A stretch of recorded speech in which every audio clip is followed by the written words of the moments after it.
조갑제 TV 시청자 여러분 안녕하십니까? 2020년 5월 18일 새벽을 넘어서 이제 아침입니다. 오전 5시 30분입니다. 오늘은 5.18 광주 사태 40주년이 되는 날입니다. 5월에는 역사적인 날이 있습니다. 5.16 올해가 59주년, 그리고 5.17 전두환 신군부의 계엄 확대에 의한 집권 착수, 그리고 5.18, 5.16, 5.17, 5.18 이렇게 이어집니다. 그런데 한국 역사에 영향을 미친 점에서는 5.16이 5.18이나 5.17보다 훨씬 더 큽니다. 그러나 5.16을 아무도 기리지 않았습니다.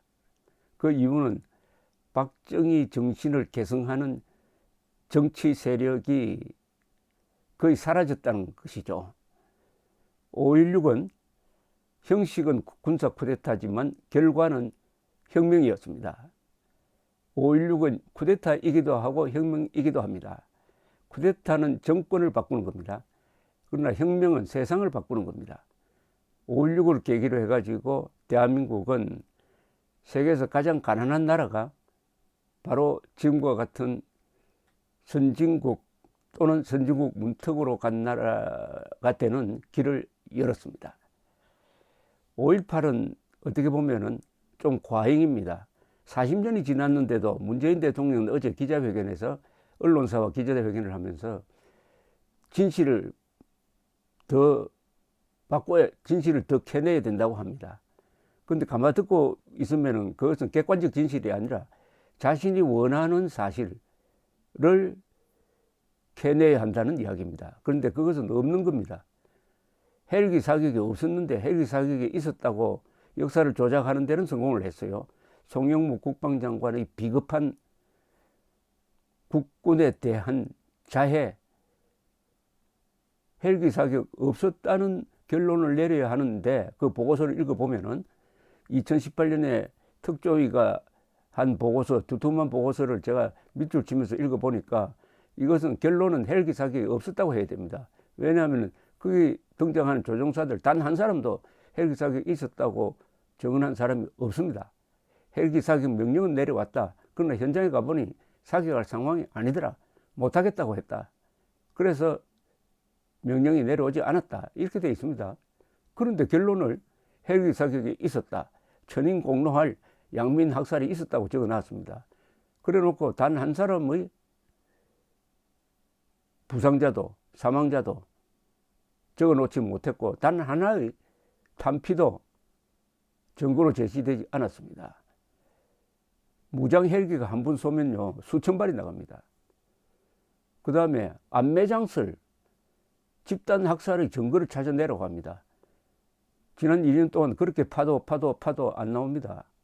없었어요. 그리고 사격 명령자를 가려내라고 합니다. 사격 명령은 없었어요.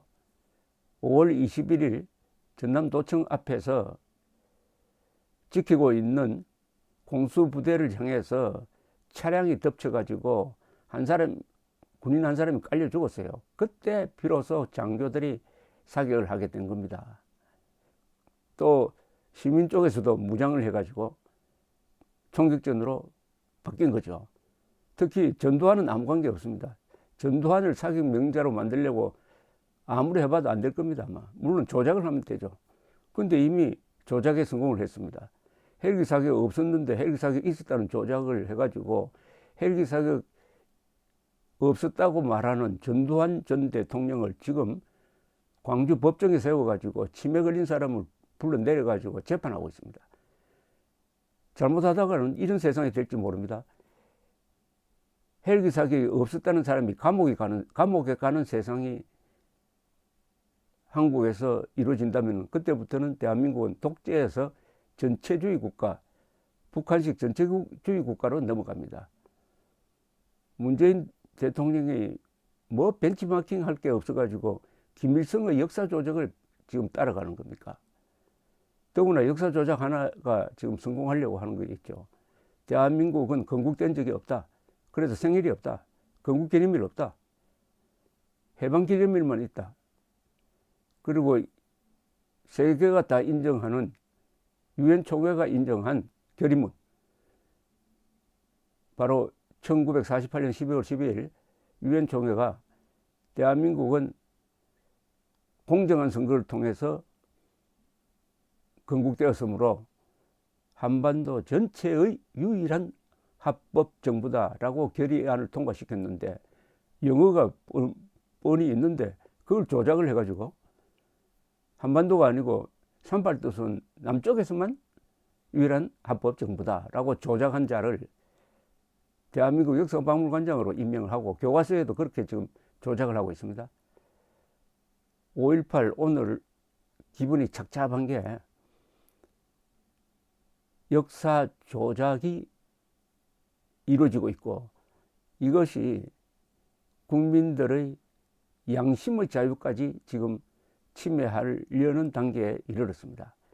우선 광주 사태 폄하하면은 감옥에 보낸다는 법안을 통과시키려고 하는 거 아닙니까? 그렇게 되면은 헬기 사격이 없었는데 헬기 사격이 있었다고 국방부가 결정을 해 놓으니까 그게 진실이 되어 가지고 거기에 반하는 이야기하면 감옥에 간다.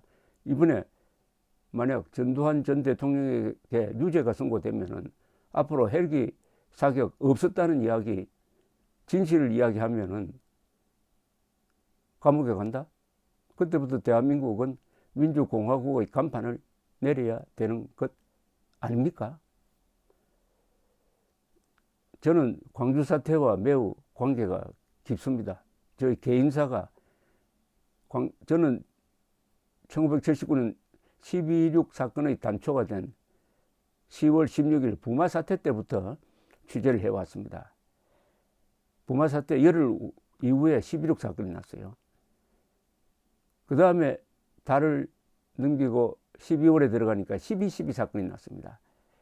전두환 그룹이 등장했습니다. 정성화 계엄사령관을 잡아놓고. 그 다음에 5월로 들어가니까 그때는 이제 삼김씨가 아주 반짝했습니다. 김대중, 김영삼, 김종필 세 사람 중에 대통령이 한 사람 될 것이다 해가지고 벌써 각축을 벌리고 있었습니다.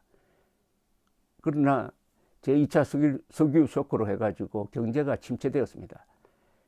그런데 잠시 정치적 봄이 오니까 사북사태 등 노조운동이 강해지고 학생운동이 거리로 쏟아져 나오니까 국민들이 불안해졌습니다. 이걸 이용을 해가지고 전두환 그룹이 계엄을 전국으로 확대하면서 실권을 장악하였습니다.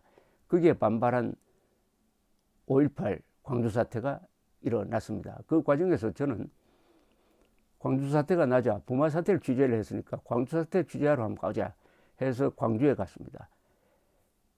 포위된 광주로 들어갔습니다. 5월 23일이었어요. 23, 24, 25, 26, 27, 27일에 다시 계엄군이 광주를 탈환합니다. 그 과정을 쭉 지켜보았습니다. 그런데 회사에 병가를 내고 아프다고 해서 병가를 내고 취재하러 갔다가 돌아오니 회사에서 왜 병가 내고 병원에 안 가고 광주 사태 취재하러 갔느냐 해가지고 제가 그때 약간 방골 기자로 찍혀 있었습니다. 회사에서 해임이 됐습니다. 의원 면직이 됐습니다. 그러다가 그해 가을에 반정부 기자들을 골라가지고 추방을 하기 시작을 했습니다. 그때는 저는 이미 신문사에서 물러났는데 또 제 명단이 또 내려와가지고 일종의 확인 사살을 당했습니다. 그래서 몇 년 동안 언론사로 돌아갈 수가 없었습니다. 나중에 어디를 거치고 해가지고 월간조선, 조선일보로 들어갔습니다만은 이런 광주 사태입니다. 그래서 그 뒤에 광주 사태에 대해서 계속 취재를 해왔어요. 이 광주 사태에 대해서는 몇 가지 루머가 있었습니다. 첫째, 200여 명이 죽은 게 아니고 200여 명이라고 할 때는 경찰관도 포함됩니다. 민간인 경찰관. 사실은 2,000명이 죽었다는 설이 확산이 되었습니다. 제가 월간조선 기자로 있을 때였습니다. 그러나 월간조선은 거기 광주 사태를 취재한 기자가 저를 포함해서 3명이 있었습니다. 2,000명 아니다, 200명이다 라는 기사를 월간조선에 실었다가 광주에서 월간조선이 불매운동의 대상이 되기도 했습니다. 그러나 결국은 200여 명이 맞았습니다.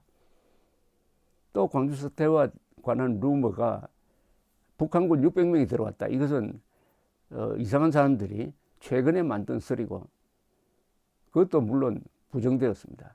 그게 아니라고 제가 이야기하면 이른바 우파 진영에 속하는 사람들이 저를 지금도 욕을 하고 있습니다. 그러나 사실은 아닌 거죠. 북한군 600명이 들어왔다면은 당시에 국군은 바보가 되는 거죠. 그리고 전두환이가 5월 21일 와서 사격명령을 내렸다는 식으로 또 요새 조작하려는 움직임이 보이고 있습니다. 특히 작년 요 무렵에 JTBC를 위시한 한국 전 언론이 김용장이라는 사람을 등장시켜가지고 자기가 확인했다는 겁니다. 5월 21일 전두환이 내려온 걸 확인했다. 이 사람은 군사정보관이다. 그러니까 그럴듯하다. 나중에 알고 보니까 군사정보관이 아니라 통역하는 사람이었습니다. 그리고 그 사람의 증언은 다른 증언과 맞춰보면 사실이 아닙니다. 그런데 전 언론이 5월 21일 전두환 광주에 내려왔다라고 오보를 하고도 집단 오보를 하고도 지금까지 사과하지 않고 있습니다. 특히 JTBC는 그 보도로 5.18 단체로부터 상까지 받았어요. 상까지 받았습니다. 오보해놓고 상 받았습니다. 이러니까 이 광주라는 이름을 듣기를 이제는 그만 사람은 잊어먹을 자유도 있는 겁니다. 언제까지 광주 하면서 진실퇴자 하느냐. 40년이 지나서 진실을 캔다? 그건 진실이 아니죠. 거짓말을 캐는 거죠. 거짓말을. 이제 역사는 잊어버릴 때도 있어야 됩니다. 과도하게. 그렇다고 5.16처럼 잊어버리면 안 되죠. 잊어버릴 자유가 있습니다. 그런데 광주 가지고 이렇게 역사를 조작하면 안 되죠. 이것은 광주 사람들에 대한 모독입니다. 광주 사태는 있는 그대로 보여줘야 합니다. 있는 그대로. 제가 광주 사태를 취재하면서 느낀 감정이 있습니다. 제가 광주 사람이었으면 광주 사람처럼 행동했을 것이고, 내가 공수부대원이었으면 공수부대원처럼 행동했을 것이다. 사람은 어떤 상황에 처하느냐에 따라서 행동이 달라진다. 절대적인 선과 악이 없다. 이렇게 생각하고 있습니다. 광주 사태에 북한군이 개입하지 않았다는 것은 광주 사태는 무슨 간첩이 조종했다든지 북한이 뒤에서 조종했다든지 와는 관계가 없다는 겁니다. 그렇다고 공수부대원들이 이거 악마냐? 그렇지 않습니다. 공수부대원들이 갈 때 데모 진압 장비를 가지고 가지 않았습니다. 무슨 뜻이냐 하면은 아주 만만하게 보고 군대가 출동하는데 누가 데모를 하겠느냐 이렇게 생각하고 방승모도 가져가지 않았고 방패도 가져가지 않았고 최루탄도 제대로 가지 않았는데 돌멩이가 날아오니까 그때는 발포 명령도 내려오지 않았습니다. 몽둥이를 가지고 군중 속으로 뛰어 들어가서 잡히면 그 몽둥이로 막 무자비하게 때렸습니다. 그 몽둥이가 머리에 맞으면 죽습니다. 그것을 본 광주 시민들이 흥분한 겁니다. 이게 광주 사태의 출발이었습니다. 그런데 문재인 정권이 등장해서 유독 이 광주를 지금 정치적으로 이용하고 있습니다. 통합당이 자유한국당 시절에 실수를 했죠. 북한군 600명이 들어왔다는 사람을 국회로 초청해가지고 무슨 세미나를 했다가 이 역풍을 만나가지고 사과하고 해서 또 그 관련 국회의원을 제명시키고 징계하고 했는데 요사이 또 그걸 들고 나와가지고 유승민이란 사람은 통합당이 또 사과해야 된다고 합니다. 작년에 그렇게 사과했으면 됐지. 통합당은 광주와 관련해서 사과할 일이 하나도 없습니다. 광주 정신을 폄훼한 적이 없었다는 이야기입니다. 이제 광주를 좀 놓아줘야 합니다. 광주 사태 때 돌아가신 군인 경찰관도 27명이나 됩니다. 그리고 민간인들 합쳐서 약 200명 되는 이분들이 좀 영면할 수 있도록, 그리고 광주란 말만 나오면은 이 양쪽으로 쫙 갈라지는 이런 분열의